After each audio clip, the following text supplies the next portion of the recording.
എറണാകുളം മൂവാറ്റുപുഴ സ്വദേശി മുഖ്യപ്രതിയായ dark net ലഹരി വിൽപ്പന കേസിൽ കൂടുതൽ വിവരങ്ങൾ 24-ന് ലഭ്യമായിരിക്കുന്നു. ലഹരി മരുന്ന് വാങ്ങിയവർക്ക് പ്രതി എഡിസൺ തുടക്കത്തിൽ ഡിസ്കൗണ്ട് നൽകി എന്നുള്ളതാണ് കണ്ടെത്തൽ. 70 ലക്ഷത്തിന്റെ ക്രിപ്റ്റോ കറൻസി ഇടപാടുകൾ നടന്നു എന്നാണ് വിവരം. എഡിസന്റെ ചിത്രം 24-ന് ലഭിച്ചിട്ടുണ്ട്. എഡിസനെ കൂടാതെ 3 പേർ കൂടി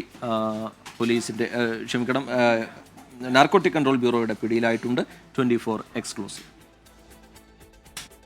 ഡാർക്ക് നെറ്റ് ഉപയോഗിച്ചുള്ള ലഹരി കച്ചവടം നടത്തിയതിന് NCB അറസ്റ്റ് ചെയ്ത എഡിസനെ കുറിച്ച് നിർണായക വിവരങ്ങളാണ് അന്വേഷണ സംഘം കണ്ടെത്തിയത്.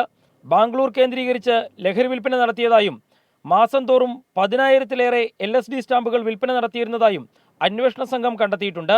ലഹരി വഴിയിൽ പുതിയ ഇടപാടുകാരെ കണ്ടെത്താൻ വിൽപ്പന സമയത്ത് ഡിസ്കൗണ്ട് നൽകിയിരുന്നതായും അന്വേഷണ സംഘം കണ്ടെത്തി. കേസിൽ എഡിസന് പുറമെ വാഗമൺ സ്വദേശിയുടെയും വാഴപ്പള്ളി സ്വദേശിയുടെയും അറസ്റ്റ് രേഖപ്പെടുത്തിയിട്ടുണ്ട്. 35 ലക്ഷം രൂപയുടെ മയക്കുമരുന്നാണ് പ്രതികളിൽ നിന്ന് കണ്ടെത്തിയത്. കെറ്റാമെലോൺ എന്ന ശൃംഖലയിലൂടെ നിരവധി പേർക്കാണ് ഇവർ മയക്കുമരുന്ന് വിൽപ്പന നടത്തിയിരുന്നത്. രാജ്യത്ത് ഭോപ്പാൽ, ഹിമാചൽ പ്രദേശ്, ജാർഖണ്ഡ് തുടങ്ങിയ സ്ഥലങ്ങളിലും ഇവരുടെ ശൃംഖല വ്യാപകമായിരുന്നതായും കണ്ടെത്തി. എഡിസന്റെ വീട്ടിൽ നിന്ന് ഡിജിറ്റൽ രൂപത്തിൽ സൂക്ഷിച്ച 70 ലക്ഷം രൂപയുടെ ക്രിപ്റ്റോ കറൻസിയും കണ്ടെത്തി. ലഹരി വിൽപ്പനയിലൂടെ ലഭിച്ച പണമാണിതെന്നാണ് സൂചന.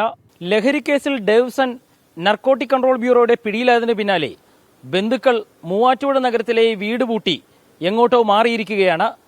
കേസിൽ ബന്ധുക്കൾക്കും പങ്കുണ്ടോ എന്ന വിവരം അന്വേഷണ പരിധിയിലുമാണ്.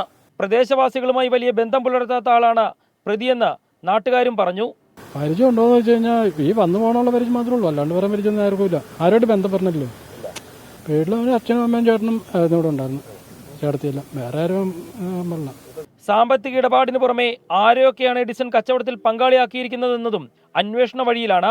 രാജ്യത്തെ തന്നെ ഏറ്റവും വലിയ ലഹരി ശൃംഖല തകർത്തുവെങ്കിലും ശൃംഖലയിലെ മുഖ്യപ്രതികളെ പിടികൂടാൻ തന്നെയാണ് അന്വേഷണ സംഘത്തിന്റെ നീക്കം. അനന്തുവിനൊപ്പം ശ്യാംകുമാർ, 24 കൊച്ചി.